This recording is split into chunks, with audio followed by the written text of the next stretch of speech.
This is A View from the Bunker. Now, here's Derek Gilbert. Serpents in the Bible, or are they dragons? That's this week. Iron and Myth, straight ahead on A View from the Bunker. Imagine a wave of terror attacks across our country. Unexpected, shocking, deadly, and provoked by a single email. The government responds with lockdowns and lockups of anyone with unapproved ideas, and they add in mandatory vaccines. That's the premise behind my novel, The God Conspiracy, and your response to our special offer in the month of August was so overwhelming, and we are grateful for that we've decided to extend it.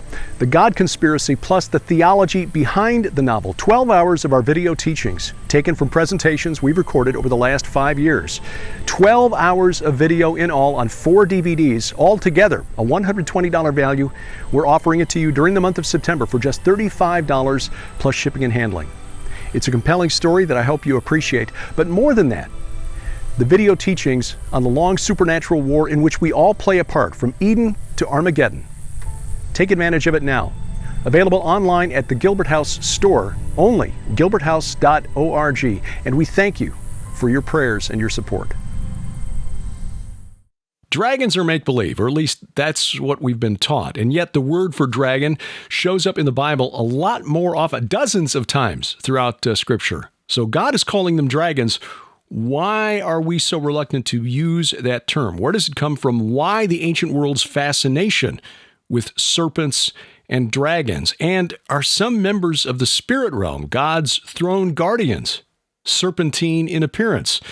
That's this week's discussion. Joining me for our monthly Iron and Myth session, pastor and author of the books Giants, Sons of the Gods, Conspiracy Theory, and The Angel of the Lord, a biblical, historical, and theological study, among others. Pastor of the Reformed Baptist Church of Northern Colorado in Boulder, Colorado, Pastor Doug Van Dorn, and best-selling author, award-winning screenwriter, author of the series that we recommend, Chronicles of the Nephilim, Chronicles of the Watchers, Chronicles of the Apocalypse, nonfiction books based on the theology behind the fiction series, and the writer of a new film that is going to debut September 7th. We'll talk about that in just a minute. My Son, Hunter.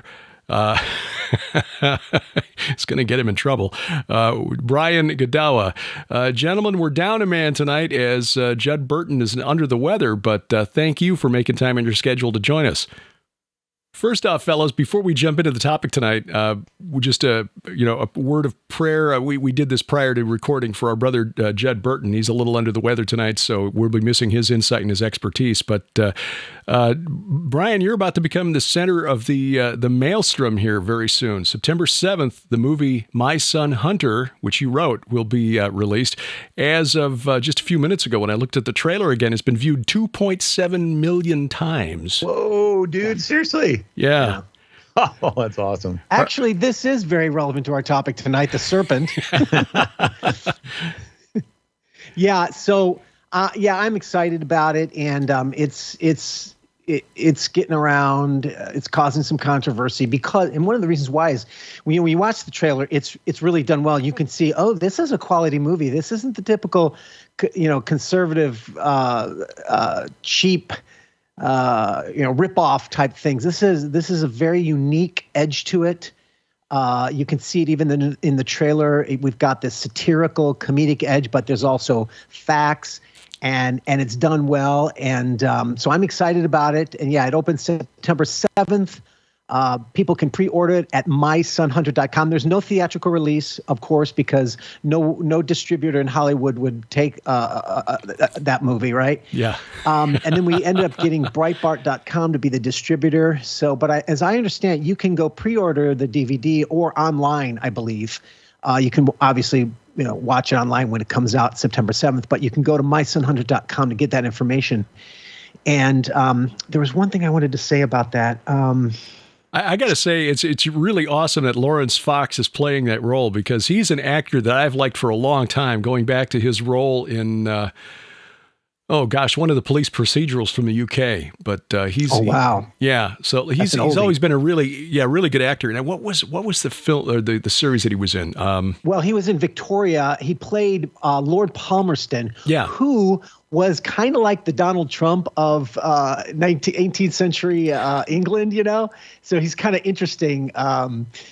He's a great actor. And truthfully, he plays Hunter Biden, and John James, who is famous for being Jeff Colby on the Dynasty, he plays Joe Biden, and they are phenomenal. And it's a hard thing to do because, you know, when you think about this, you're about to make this movie that nobody in Hollywood would touch. So you got to get actors who have the guts, the courage to stand up. Now, it was a great script, and people loved it, but, you know, doing this will probably lose your career. So these guys already didn't care, and they've already stepped out and stood up and spoken up. So they were fine, but it's hard. So imagine, you know, like when you watch some Hollywood movie where they do the movie on Sarah Palin or the movie against Trump, the Comey rules, all that kind of garbage. Well, they got the pick of the litter, and they've got the best actors in Hollywood willing to play these roles and look just like them. So in some ways, I think it was a blessing that we were able to find such great actors to fit.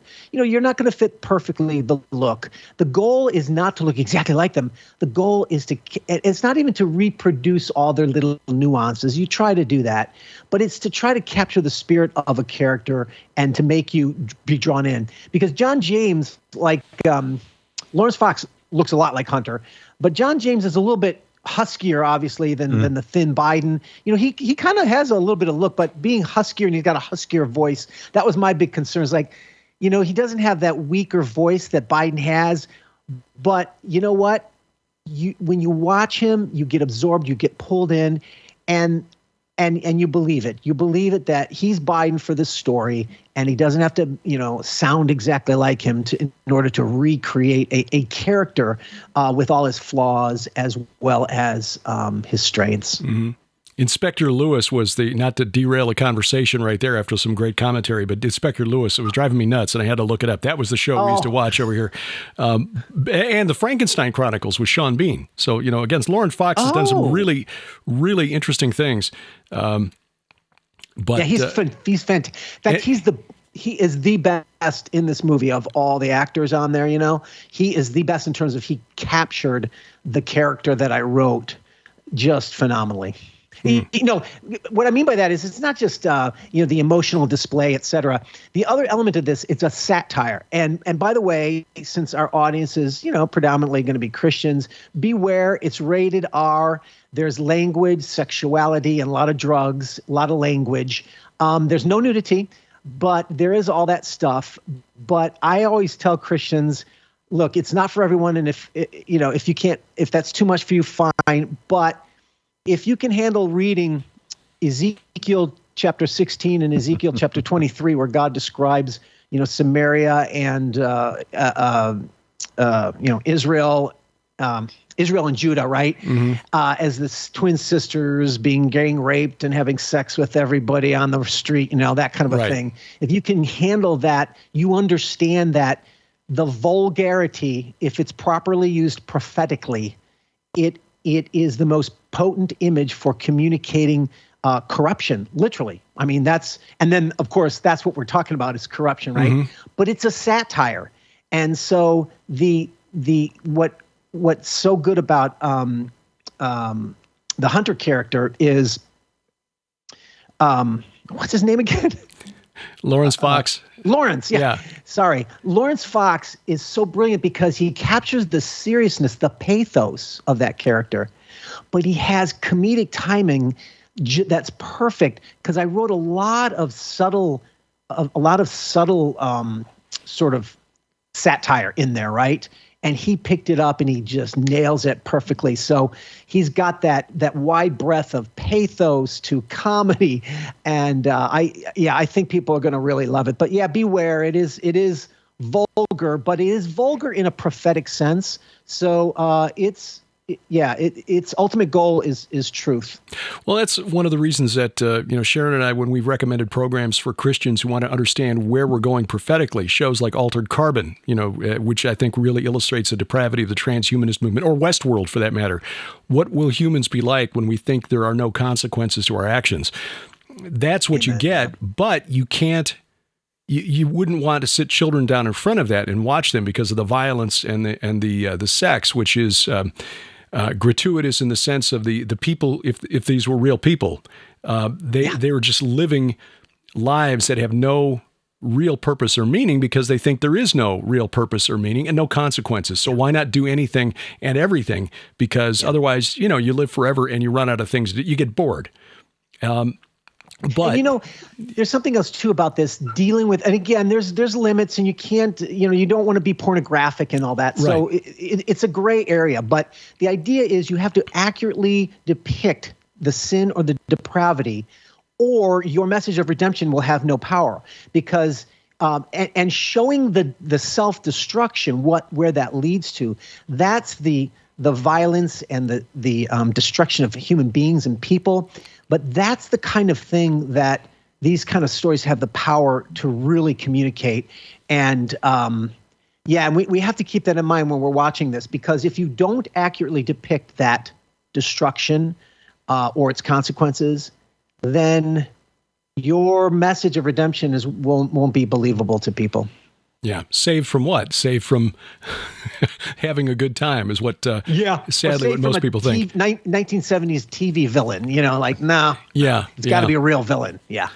Well, the villain in the story of the Bible is clearly the dragon. The only place in the New Testament where that word in Greek, drakon, is even used is in the book of Revelation, where it refers to Satan, the big red dragon. But in the Hebrew Old Testament, there are a number of words that can be translated as dragon. They're usually not. Often translated as serpent, sometimes as jackal. But the question I had, and this is something Sharon and I kind of dealt with a bit in our book, Giants, Gods, and Dragons. If God says there are dragons, and there are dragons who represent the primordial chaos, which we talked about on our previous program, and the dragon who represents the ultimate end times enemy, or at least the leader of the ultimate rebellion, Satan. Why do we shy away from the use of that word in the Bible? I mean, how can we tell when the word translated from Hebrew into English is appropriately serpent or has been desupernaturalized and should have been dragon? What role does a dragon play, and what's the fascination with dragons in cultures from ancient Mesopotamia to modern China? Yeah, I think that this is another good example. There's so many of these, as we've often discovered, examples of how biblical translation is done by human beings who have biases. And I think it's not an anti-supernatural bias. It's a fear of looking mythological. For the same reason why they transliterate Nephilim instead of translating as giants, right?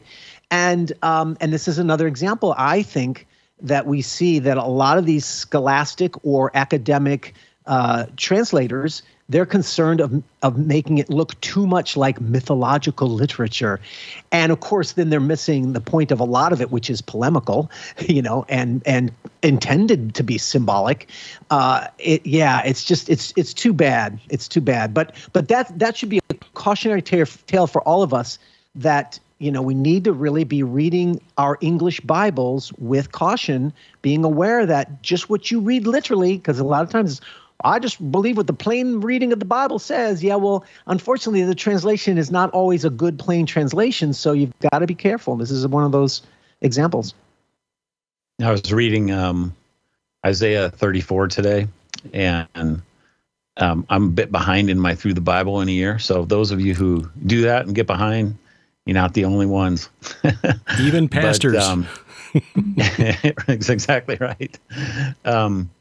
I came across this passage that I wrote about in the Giant book, and I'm reading through the ESV. And of all the translations, I really like the ESV in a lot of places. I think it does a great job. But in this, it's just ghastly. It's unbelievable. They have all these lists of names of creatures, and the ESV 100% says that they're just normal creatures. So jackals, wild goats, ostriches, night birds, hyenas, ostriches, those kinds of things. And when you go and you read almost any other translation, you'll get at least something that's supernatural. If you go and read like the Septuagint, you get monsters, devils, satyrs, howlings, and that's actually one of the places, Derek, where dragon appears in the Hebrew, the word tan. Right. And so it's just crazy. Like the King James will translate it as dragon.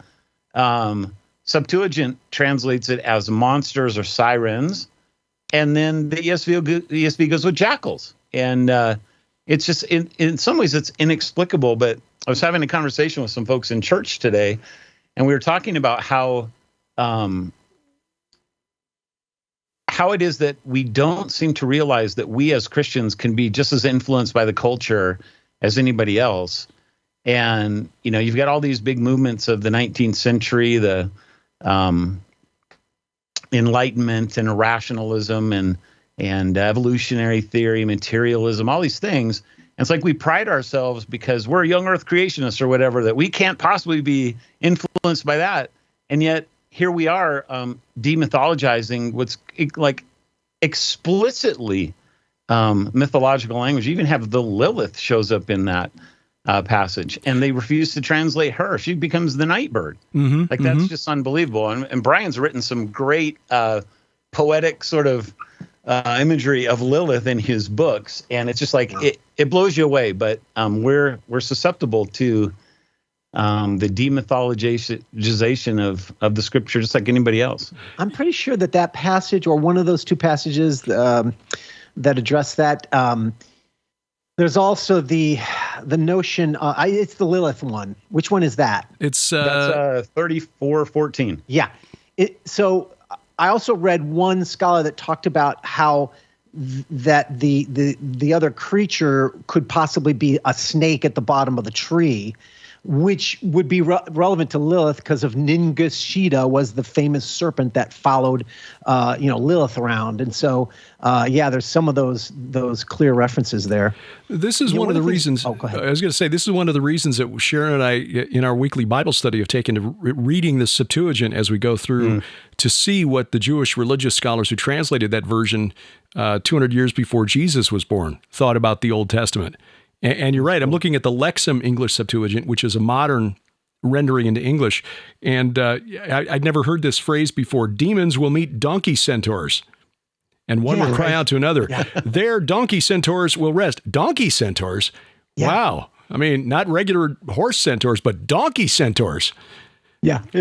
So, it's funny because like pulling back and looking at talking about the big picture first, when we were talking about this subject, what are we going to talk about and stuff. And whenever I hear serpent, I always go, oh, because, it's so cliche, obviously reptilian beings, in fact, like talking about it is just so cliche in our Western culture that it's a tired imagery. And we forget that, and I don't know if you guys read this book, but Charles Worth has written a book called The Good and Evil Serpent, and he chronicles sort of the ancient world concepts of that good and evil.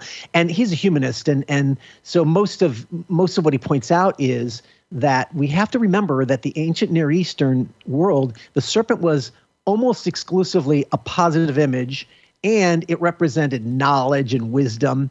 And so when the Hebrew text comes out and has almost exclusively negative image, except for a couple, right? It was revolutionary, and it was literally polemical on so many of these counts. Obviously, the serpent in the garden, is the first, and most obvious example of that. And the not only the Gnostics, but way before, the serpent was considered the symbol of wisdom, even in ancient Egypt, right? Symbol of wisdom. And so the irony there is God saying, yeah, that serpent that you say is wisdom is actually the opposite, bringing your human, shall we say, the attempt of humanity to have autonomous knowledge apart from God, right? That is itself is the fall itself, So just sort of remembering that as we move forward, It's interesting that you bring up Charlesworth. I had forgotten that he wrote that book. My mind went to a guy that I found about 10 years ago. He wrote about 200 years ago. A guy's name is John Bathurst Dean, and he was some sort of an Anglican pastor and wrote a couple of works, one called The Worship of the Serpent, traced throughout the world. And then he wrote a shorter piece on Dracontia, which are basically dragon temples. And so he's a Christian. And so it's interesting, Brian, that you talk about Charlesworth as kind of a humanist with his view. You go and read Dean, you get a completely different take on the history of the serpent religion throughout the world. And so, those presuppositions that we have when we come to the study can make all the difference in the world. John Bathurst Dean, I want to write that down. Yeah. I had just read a paper by Charlesworth not long ago that looked at Genesis 3 and then compared it to Psalm 68 in using it to get some actual meaning out of Psalm 68 that most of our translations have skipped over. I mean, we're familiar with the aspect of the reference to the many-peaked mountain of Bashan. Why do you look with hatred or jealousy or whatever the phrase was over the mountain that God has chosen for his domain? God desired for his abode where the Lord will dwell forever. But then it goes on from there. But I think Charlesworth's point was that by not connecting Bashan and the fact that Bashan or Bathan in the Ugaritic literally meant serpent and was a cognate, as I think we mentioned during the program on chaos with the Akkadian chaos monster, Bashmu, the seven-headed chaos dragon that was defeated by Ninurta. You kind of miss the point. And he was trying to reconstruct, I think, Psalm 68, verse 22, where the Lord said, and this is the ESV now, I will bring them back from Bashan. I will bring them back from the depths of the sea. And the sea, of course, in Hebrew is Yam, which is another name that's sort of used interchangeably in the Ugaritic with Lotan, Leviathan, and Tanin, or dragon. So there appears to be something more connected to Psalm 68 or communicated in Psalm 68 than we've gotten out of it. And it's mainly because we don't understand what Bashan is. Most of us are satisfied with the the fat beasts of Bashan. Okay, Bashan was a great place to raise cattle then. Okay, the famous cattle of Bashan, yeah. Right. And really completely missing the point. And this is where Mike Heiser's work has been so, eye-opening, reversing Hermann. Oh, wait, Bashan was the entrance to the netherworld? Oh, it literally means place of the serpent? Yeah, but apparently even more than that. Again, the connection between Bashan and Bashmu, the chaos dragon, and perhaps even this verse in verse 22, there's a scholar by the name of Nicholas Wyatt, professor emeritus at University of Edinburgh, who renders that verse, from Bashan I shall bring back from the depths, Yam. God, in other words, prophesying a final defeat, perhaps, of this rebellious serpent. Not to drag us back into the chaos discussion, but anyway, that just triggered the memory because I'd seen the name Charlesworth recently as I was kind of digging through some stuff on Psalm 68. But again, most Bible teachers, most pastors who are looking at those verses, when they see the name Bashan, instead of taking it as like, this is a clue, I need to pay attention because there's something about that region, we'll just, oh yeah, cattle. We need to do subversion on this modern world of humanists that have kind of like we go to Dictionary of Deities and Demons in the Bible, and like there's not a lot of evangelicals that are writing for that. But it's a fantastic dictionary because these guys aren't afraid to look at these words and define them the way that they are. And we could kind of go, well, why is that? And I have some ideas that maybe some of them, they think that it's, maybe they're kind of undermining the authority of Scripture by doing it. So I say it's time to take back the truth of the supernatural for, Amen. The conservative side of this thing. I totally agree. Well, that's why we do what we're doing here. Yeah. Yeah. This is some fascinating stuff. one of the things that we came across, and I'm going to throw this out there just because I think this is mind-blowing, and let me know if you think this is like way over the line.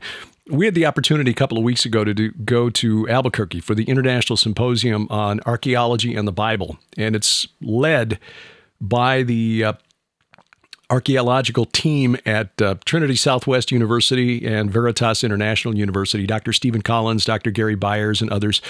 They've been digging at the site in Jordan across from Jericho called Tal El Hammam since about 2005. And they've compiled a wealth of scientific evidence that's convinced Sheridan and me that this is the site of Sodom.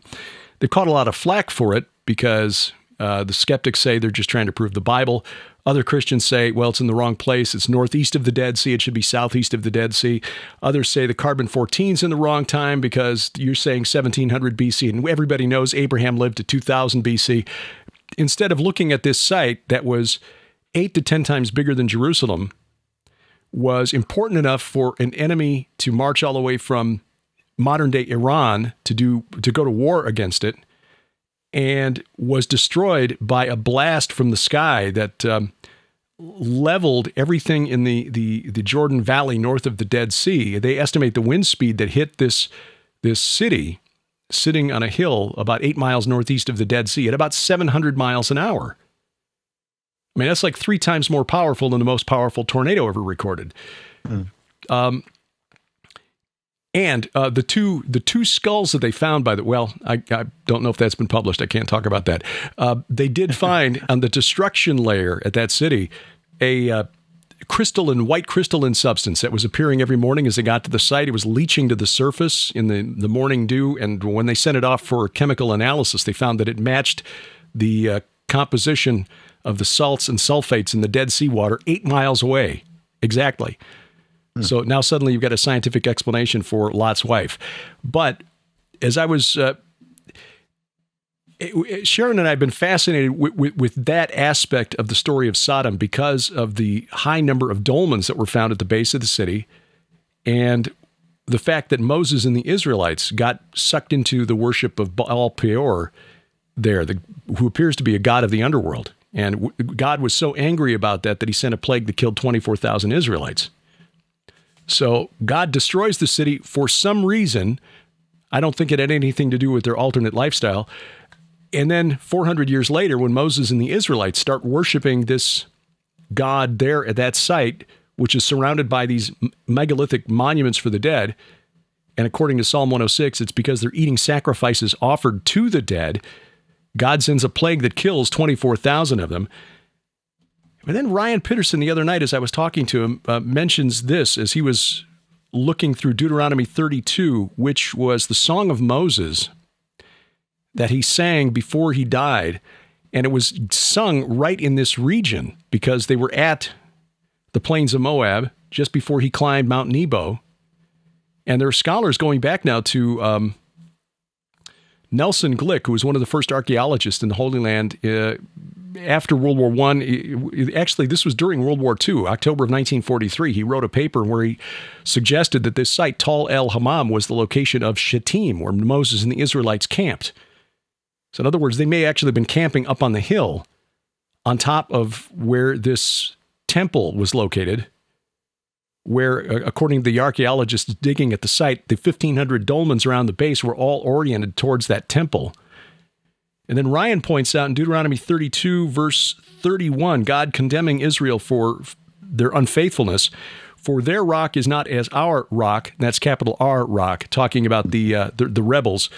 Our enemies are by themselves, for their vine comes from the vine of Sodom and from the fields of Gomorrah. Now again, Moses is singing this while they're on top of the ruins of Sodom and Gomorrah. Whether he knew that, we don't know. Their grapes are grapes of poison. Their clusters are bitter. Their wine is the poison of serpents and the cruel venom of asps. And the word serpents there is tenanim, dragons.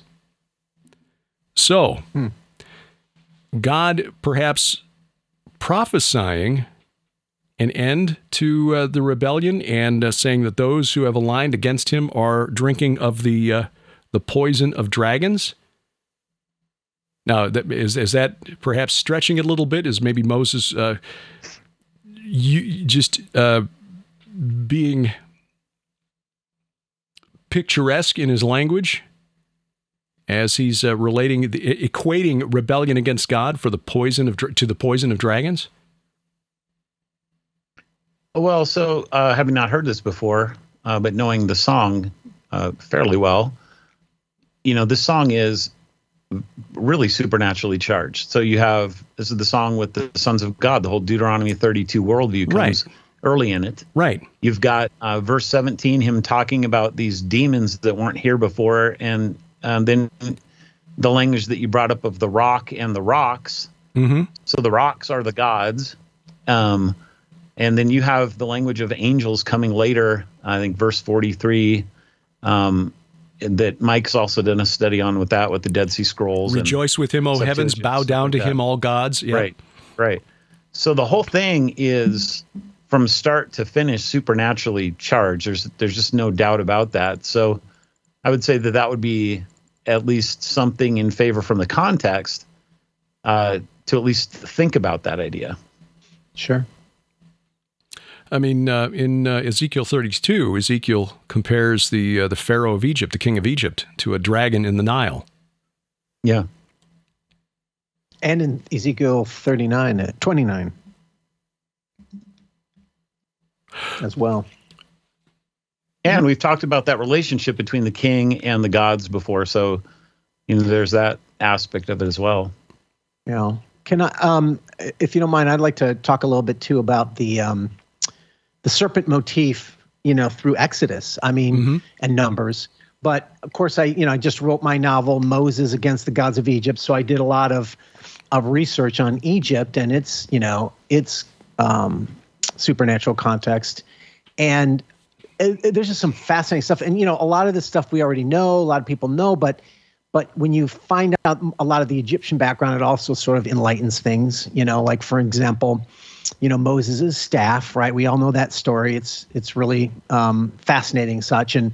But it's not just that it was like a staff of a shepherd, but that there's a very distinct connection, I think, going on there, that the Pharaoh himself was actually depicted and sometimes actually did have two things. He had a mace and a staff that he would hold, the staff as the shepherd, but also, and the mace as king, right, of his people.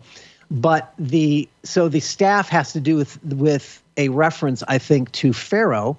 And when, Moses throws this down and his staff eats the snakes, it's interesting because in the text, it doesn't say that his snake ate the snakes. The word is staff. His staff ate the snakes. And I think so there's a deliberate, not saying that it wasn't a snake, but I'm just saying there's a different literary thing going on there saying that it's literally showing that, Moses' authority swallows up Pharaoh's authority because that kingship is, represented in that staff. And not only that, but there's the other elements of the, the gods, multiple gods of Egypt were depicted as holding these snakes out, which is also a Canaanite imagery as well. We know Asherah and stuff, but they look like wavy staffs, and that was also an expression of deity as well. But it's interesting because that. What was I going to say? That Moses staff, I don't remember, but that's another element where I think that there are, when we get to the fiery serpents and we get to the bronze Nehushtan, when they're complaining in Numbers 21, we want to go back to Egypt. So God gets angry and he sends these, fiery serpents, right? And they're killing by tens of thousands of people, right? And the Pharaoh, the Uraeus was the cobra that would go on the Pharaoh's, crown. And it was a symbol of Wajet, the cobra goddess who protected Pharaoh. So it's a very much of a connection between Pharaoh as well with that serpent. And so it's sort of like, oh yeah, you want to go back to Egypt? Well, here's your God that you want to go back to. and he's biting them, So it's like, it's really cool to see how, again, there's the serpent imagery is highly polemical all throughout the story of Moses. Then when he does the bronze Nehushtan, he puts the bronze snake on there, and some even believe it had wings because there was that whole winged snake thing. And it's interesting because there's a couple components there. The standard was also a common expression in Egypt as well as other places, but of the deity. It was supposed to be a repository of the power of the king. And not only that, but they believed in sympathetic magic, where if you were to create, something like like a scorpion, it would protect you against scorpions, that kind of a thing. So God is like using, their concepts and their image to actually bring about his own healing. You look to the serpent, you'll be healed. There's that sympathetic magic. Now, I'm not saying that God is sympathetic magic. I see this clearly as God's using their imagery, and he's mocking it in a way, but he's also using it to he's using their own ignorance against them, I would say. In other words, you have to realize they've come from 400 years of Egyptian slavery. Most of them are thinking like Egyptians, right? So God is like using their notions and understandings to punish them and then to heal them, to point to him, And, there was one other element too that I was getting to, the serpent thing as, the deity, the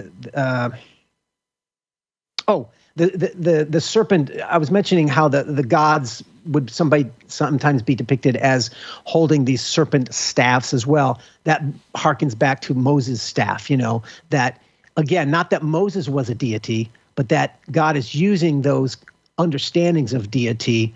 And it's like he's saying, Moses is my spokesman of deity to be superior to Pharaoh, your deity that you worship, So that's that polemical motif that I think God uses a lot throughout the Bible.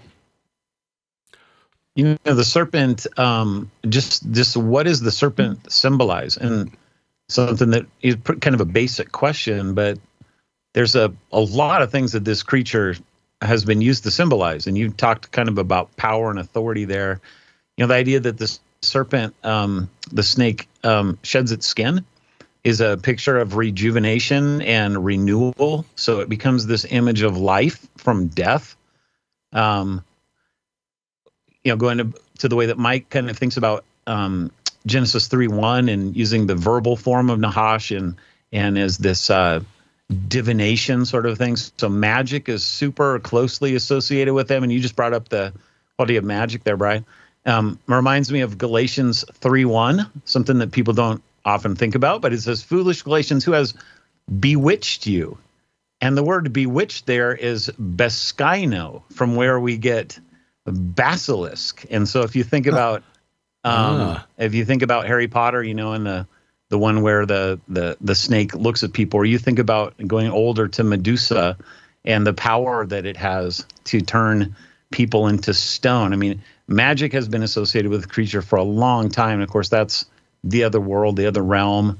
So, and there's a lot of things that are going on with it that makes it more than just that kind of simple idea that, you said has become so cliche when we talk about the serpent. It's so much deeper than that. Yeah. In Numbers 21 and parallel verse in Deuteronomy, you get the flying fiery serpent, and the words there are Seraph Nakash. Nakash is the serpent, the word translated serpent in Genesis 3. Seraph is believed to be the root behind Seraphim, and perhaps from a verb that means to burn, hence flying fiery serpent. Yeah. So, again, Sharon and I admitted that this was speculation in our book, suggested, hey, look, what else would you call a flying fiery serpent? But other than a dragon. But is it possible that the Seraphim were serpentine in appearance? The only place we get any description of them is in Isaiah chapter 6, his throne room vision, and he's just mentions them as the six-winged creatures, which some scholars have identified as a fanciful version of the uraeus, because the hooded cobra, the hood looks like it's divided into 3 sections on each side, so 6 wings. I think that's being somewhat condescending to the Hebrews, that they didn't know what they were looking at. Oh, look, flying fiery serpent. Oh, no. Yeah, No, right. wait, no, it's just a hooded cobra. Sorry, our bad. Yeah. Is it possible that the word dragon actually means, that some of these supernatural entities are dragons? And I add to that some of the research that's been done into DMT, ayahuasca, this so-called spirit molecule. Yeah. Dr. Rick Strassman famously did that study, and I forget if it was Arizona or Arizona State, but where volunteers took it intravenously. But there have been a number of papers that have been published within the last couple of years of people who were snorting it or whatever, and then reportedly seeing entities. A very high percentage of the volunteers were seeing entities, and many of them were reptilian. Now, is it because that's what we've been conditioned to see? If we're seeing aliens, they're going to be Greys and Nordics and reptilians. Or is it that they're actually seeing something that exists outside of our normal perception? Well, so you brought up how the scripture really only gives the one description in Isaiah, but there's a lot of pseudepigrapha that actually talk straight to this, and a lot of people don't know about them. So I'll read a couple of them. They're really interesting. Here's one that's called the Testament of Amram. It's fragment 1 from manuscript B, and it says, "I saw watchers in my vision, the dream vision. 2 men were fighting over me, saying something, and then it's like it cuts off. And then then it picks up and goes, holding a great contest over me. I asked them, 'Who are you, that you are thus empowered over me?' And they answered me, 'We have been empowered to rule over all mankind.' They said to me, 'Which of us do you choose to rule you?' And I raised my eyes and I looked. One of them was terrifying in his appearance, like a serpent. His cloak many-colored, yet very dark. And I looked again, in his appearance like the visage of a viper." And then you've got in the book of Noah, found at Qumran, it describes them as having bodies that are whiter than snow and redder than a rose. Every hair is white and curly and glorious. And then in the book of the Secrets of Enoch, it says, "They appeared to me 2 men very tall, such as I've never seen on the earth, and their faces shone like the sun, and their eyes were like burning lamps." So there's your seraph idea. "Fire came from their lips. Their dress had the appearance of feathers. Their feet were purple. Their wings were brighter than gold. Their hands were whiter than snow." And then the last one is from the Apocalypse of Abraham, where it's talking about, curiously, the devil is the chief of the fallen angels whose portion is the earth. And then it says he's depicted behind the tree of knowledge, standing something like a dragon in form, but having hands and feet like a man's, on his back, 6 wings on the right and 6 on the left. So you've got a whole smattering of Jewish speculation. I don't know. Is it ayahuasca they're doing? I don't know. How do they know this? But they're talking about it, and they're all using similar kinds of ideas for some group of creatures that are on the other side of this that are definitely exactly along the lines of what you're talking about, Derek. This goes back to Mesopotamia, though, because the Mesopotamians had the idea that the serpent, there was a number of entities, like you mentioned Ningushita, but there are other serpentine entities in the ancient world. Even the sacred animal of Marduk was a lion dragon. The giants in Greek cosmology, at least after the 4th century BC, were depicted as having like serpents for legs in the Gigantomachy. Typhon, the chaos dragon, had like 100 snakes for arms and stuff. So this was a motif that appeared a lot in the ancient world, like the bison imagery for the gods in the ancient world too. That was a common theme. So again, is it just a story that was popular because it was really cool, or is somebody see something and shared that story, or was this just a motif because this is how these entities actually look? Well, that's by the way, I think I brought this up before, and that's one of the things that does, just to be honest, that's my one troubling aspect is, I said this earlier that it's almost serpent imagery is exclusively negative throughout the Bible, except for the seraphim. And like, so if we do take it in context, like we're implying here, whatever, thinking, how do you wrestle with that? I mean, because the good seraphim before God are serpentine in some way. Maybe they're not serpents, but there's some serpentine element to them. And then how do we then understand that? Because I've got such a negative vibe whenever I read serpents. And then when I honestly, when I read that in the Bible, it gives me a negative vibe, and I'm wondering, how do you guys understand that? I mean, I could come up with look, the mind is very, very flexible in terms of justifying, and I can come up with a good explanation, and it's not false, but I can, same thing along the lines of, well, the watchers weren't all bad, so some watchers fell, but then why is all the other serpentine imagery throughout the text always negative? I'm finding it hard to understand that. It's not a contradiction in my mind. It's just it's certainly a difficulty that I don't quite know how to address it. The depiction of the serpents and dragons was not necessarily negative in ancient Mesopotamia, but you're right. In biblical, to the Hebrews anyway, it seems to have a pretty negative connotation. And human nature being what it is, I think most of us are at least a little uneasy around snakes. They don't give off the same sort of vibe as like a bunny.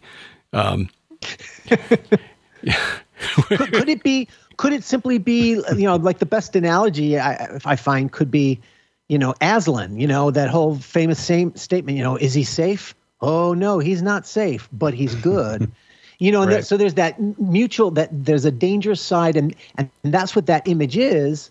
And so there's that kind of duality, but since the world itself takes on to worship that Ophidian concept or imagery, then maybe it's like, I'm saying, like it's maybe the text is, it's this worship is an idolatry, and we'll use that imagery negatively against the worship, but that doesn't mean that there can't be some kind of reptilian form of these heavenly creatures who worship God. I don't know. That's well, and again, as Mike go ahead, Derek. No, I was just going to say, Mike pointed out in his analysis of Nakash that the word, just beyond meaning just serpent, also has, as Doug said, the connotation of divination, but also of gleaming like polished brass. So you've got this idea that seems consistent with the Seraph Nakash, a radiant, glowing, almost fiery being,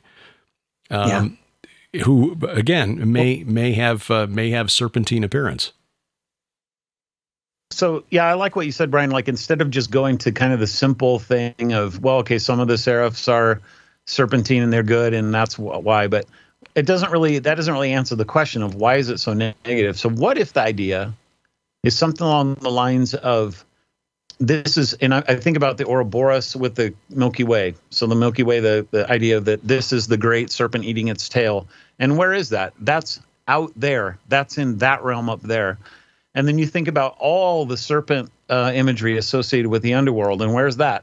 Well, that's down there. Neither one of those are here.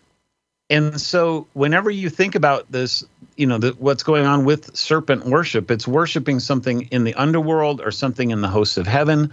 And add to that then the idea of magic and sorcery and that kind of otherworldly wisdom. And it seems to me that maybe what you have going on is some kind of a crossing over, and something that it's good in its own realm, but you're not staying in your lane.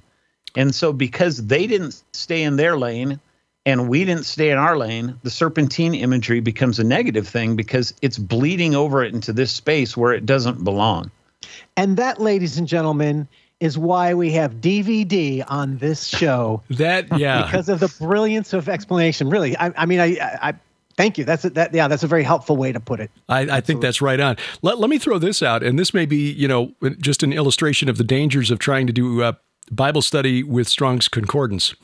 The Greek word translated dragon is drakon, but it derives apparently from the Greek derkomai, which means to see or the seeing one. To see, that's right. I mean, are we going too far here to say, yeah, the Greeks understood that the dragons were, dare I say, watchers? Yeah, or even going back again to the idea of prophecy, sibyls, the oracles, and all the serpentine imagery. Well, yeah, the Pythia, right, things. right. They're seeing things because they're coming from the other world, you know? Yeah, yeah. The oracle of Pythia, you know, the python that Apollo had to slay. Mm-hmm. Absolutely. Somebody give Van Dorn a PhD on that, will you? Yeah. That's brilliant. Well, that is good stuff. I mean, you know, obviously this is speculative because none of this is explicit in Scripture, but there are verses, and Doug, you know, Isaiah 34 is a classic example of where our modern translations have kind of smoothed out those weird rough edges that might lead people to drift towards believing that Greek mythology was real or something. But the truth is there is overlap between what the Greeks and Romans and Canaanites and Babylonians and Akkadians believed and what the Hebrews believed. It's just the Hebrews had a different perspective on those gods, and so did the early church. When you read the early church fathers, it's clear that they knew that Zeus and Apollo existed, but they're fallen angels. And the giants. I was looking up this Gnostic heresy of Ophis, I think is what it was called. Something along those lines. Tertullian and Irenaeus and those guys all write about it. Hippolytus. We don't know much about it, but it's really interesting that they sort of like, well, it's typical Gnosticism where they kind of bleed the truth in with the lie, and they end up almost seeing the serpent and Christ as the very same thing. And like it just becomes this weird, crazy, perverted, but yet close enough sort of a thing that they're able to capture all these, you know, Christians and bring them into the dark side. I got to say this because I was, this is a soapbox of mine, the Isaiah 34 and 13 thing. It drives me nuts because in this case, I'm going to say this very strongly. The ESV has no business translating the way that it does. And the reason why is because we have an inspired commentary from John in Revelation on that text. And this is what it says.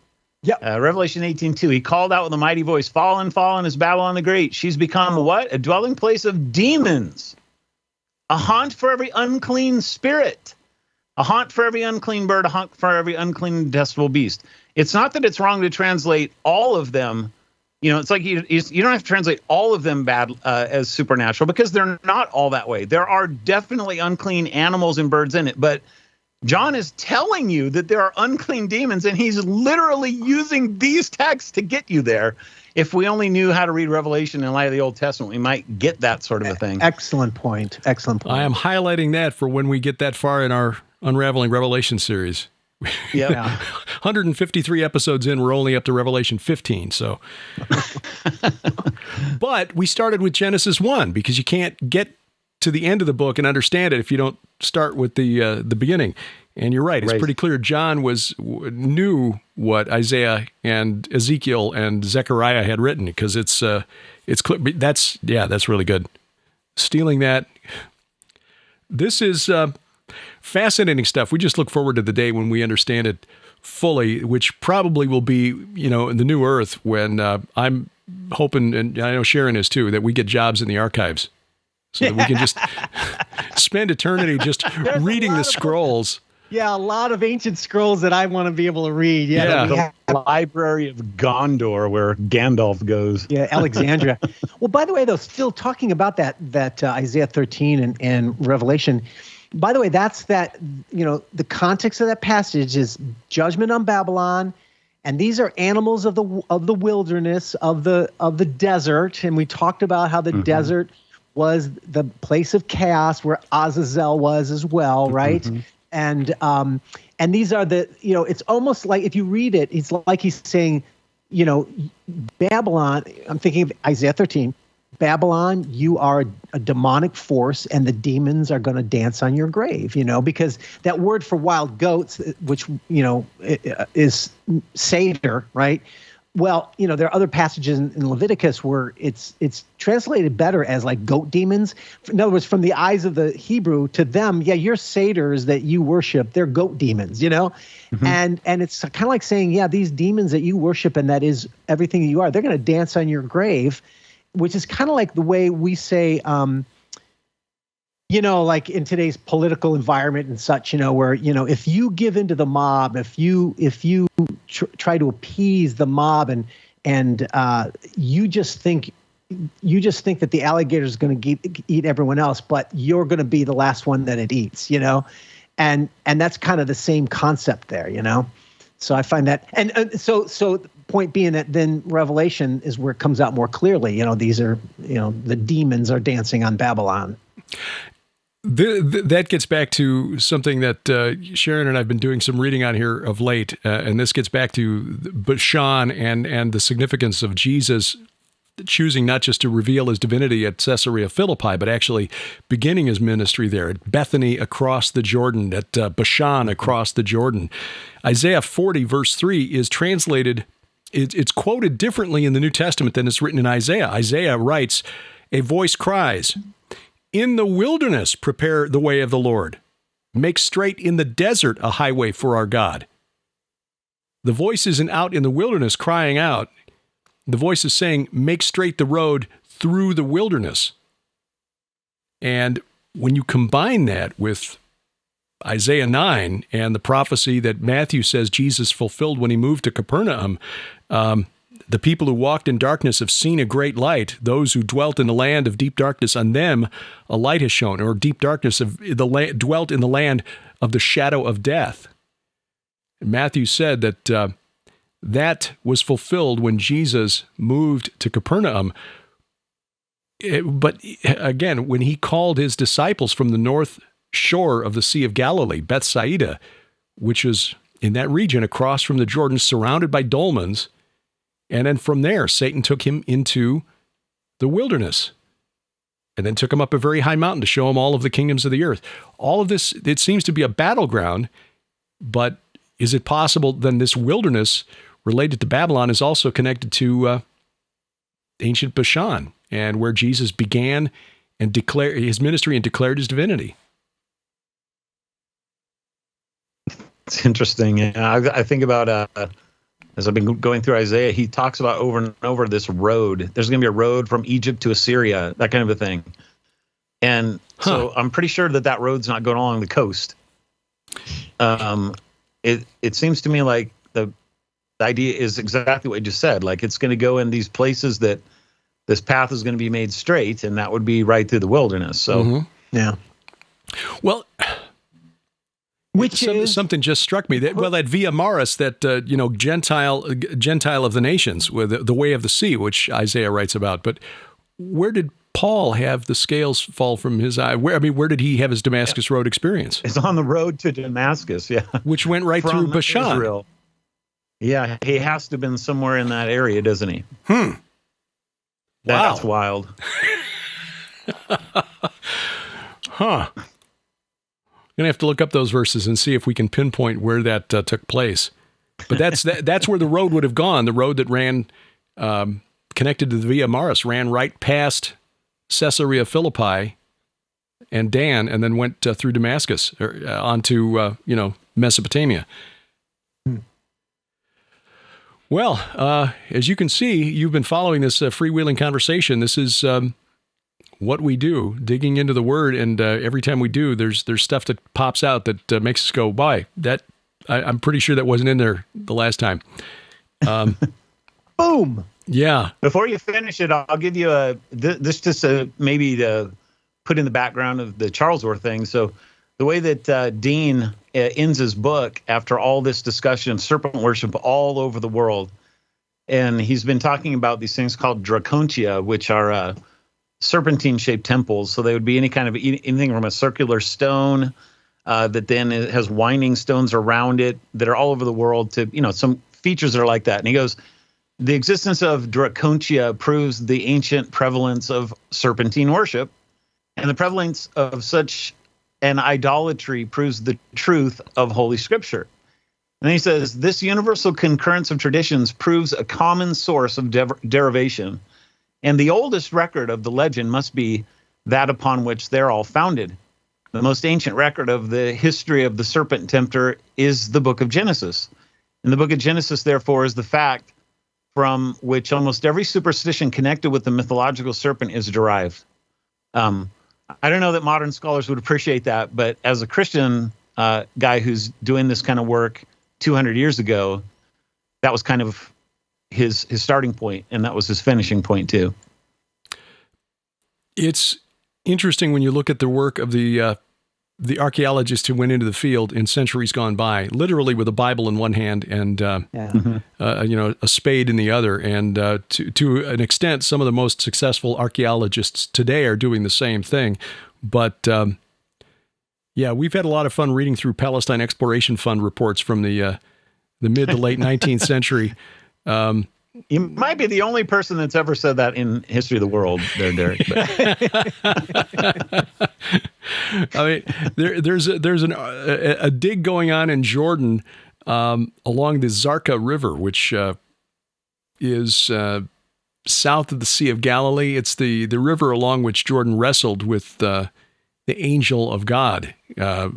And apparently there's a temple that they've dubbed the Temple of the Serpents in that location that dates back to the end of the Chalcolithic period, so around 4000 BC. So again, and I've got some other papers that I've saved as we're planning on writing something at some point when we have time about Bashan and its importance. In fact, it may go into our book that we're working on now. All through the Jordan Valley, you've got prehistoric artifacts that suggest that the serpent was an object of veneration for a long, long time before the Israelites were even, long before God called Abraham from southern Turkey. This was a thing in the Holy Land. So, and when you go back to ancient Eridu and the city of Ur, going back to what was that period of history? Forgetting the name. It's a pre-Uruk period. But anyway, those Ophidian figurines, those things that look like little lizard people, but they're bipeds and they're doing mammalian things like mothers suckling a young. I mean, that's not something snakes normally do, but they're called Ophidian because they are snake-like, and they're found in and around the ancient temple of Eridu, which was the temple of the god Enki, who was the lord of the Abzu, the abyss. So again, all we can do is speculate because they didn't leave us any notes as to why they made all these little things and why they looked so creepy. Giorgio Tsoukalos has the answer, of course. They're aliens. He's got it on a lapel pin right here. Not saying it's aliens, but on. Yeah, it's aliens. Is. What season is it? 15, 16? 15, They have to just be doing the same things over and over and over. What else can they be doing? Well, just making up more stuff. One of the critics, a secular critic who I cited in the book about the UFO phenomenon, Jason Colavito, who's not a believer as far as I can tell. He probably wouldn't be happy that I cited his research quite heavily in a Christian book, because I thought he connected the ancient aliens thing to the writing of H.P. Lovecraft very well. Anyway, he very, very wise. I think he put it very well that ancient aliens long ago stopped being about the UFO phenomenon and essentially just has been shilling for theosophy for the last 8 or 10 seasons. And he's right. He's right. Because really, that's what Ancient Aliens is all about. It's just shilling for theosophy. But even there, you get the reptilians. So, fellas, thank you for taking time out of your schedules to do it. Brian, we'll be keeping you in prayer. We'll keep praying for Judd. But boy, when my son Hunter hits, it's going to be interesting. I was looking at some of the comments and some of the just on the trailer in the liberal media, the Daily Beast and Newsweek. And I just want everyone to know that I will never commit suicide. You guys need to know that. Yeah. And I say it jokingly, but it's actually true. I never would. But it's just, the world that we live in, We're dealing with dark stuff. Yeah, who knows? We're dealing with serpentine stuff is what we're dealing with. Yes. And the FBI raids every political enemy with the Bidens, so who knows what's going to happen. We'll see. Yeah, well, did you see what happened with Marjorie Taylor Greene a couple nights ago? Yeah. Well, so in the middle of the night, the cops show up, but they don't have any lights on or anything. Right. She was swatted. Yes, I did swatted. see that. Yeah. Yeah. And that can be dangerous because if they think that you're coming out and they say that you had a gun and right. Yeah, that could be a tragic. Yeah, you're right. These are dark times, and the principalities and powers behind the scenes, they have no love for any of us, even the dupes that are serving their purposes. Yeah. So, well, fellas, thanks very much for your time. We look forward to doing this again next month. We're going to talk about movies, television shows, and their representation of the spirit realm. That should be a lot of fun. Oh, yeah. Yeah. Our homework is to watch movies, so how bad can that be? Oh. All right. Fellas, God bless you. We'll talk to you next month. Check our show notes at vftb.net or wherever you're consuming this podcast. If you're watching on YouTube, that's great. Please click the button subscribe and share with your friends. Our YouTube channel is youtube.com/Gilbert House. But the best way to get this program and all of the video content that comes from the Gilbert House, literally, we've got 4 rooms now dedicated to recording video and or audio, is the Gilbert House mobile app. It is absolutely free, available for iOS, Android, Amazon Kindle Fire phones and tablets, and it is maintained by a Christian company, which means they will not censor us. So if we happen to say something on Sci Friday, for example, that the medical gatekeepers don't like, which has happened in the past, a couple of those shows have been yanked, even though it turned out that, we were right. You will still see it on the mobile app, and it also powers our Roku and Apple TV channels. You can find information about all of that at the website, vftb.net or gilberthouse.org. Just check the top menu bar.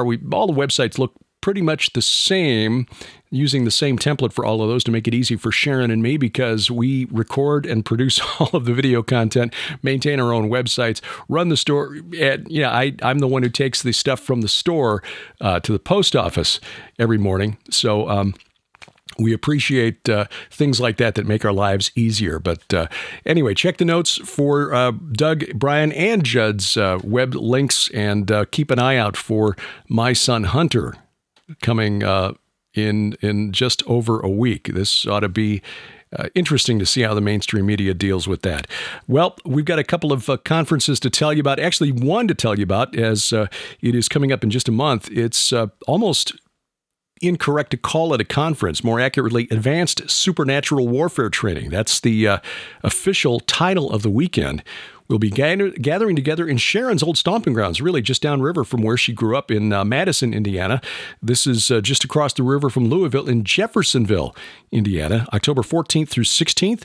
This will be at David Heavener's church. He purchased an old church building, and he's using it to produce his video content there. And he will be one of the speakers, along with L.A. Marzulli, Tom Dunn of Through the Black Ministries, gentleman who learned at the side of Russ Dizdar for many years. And this weekend is really in honor of, in memory of, Russ and Shelley Dizdar. Vicki Joy Anderson, author of the new book, They Only Come Out at Night, about sleep paralysis, Sonda Allison, Tracy Tennant, and Sharon and me. You can find out more at hearthewatchmen.com. But if you're in southern Indiana, northern Kentucky, southwest Ohio, Cincinnati area, it's really not that far.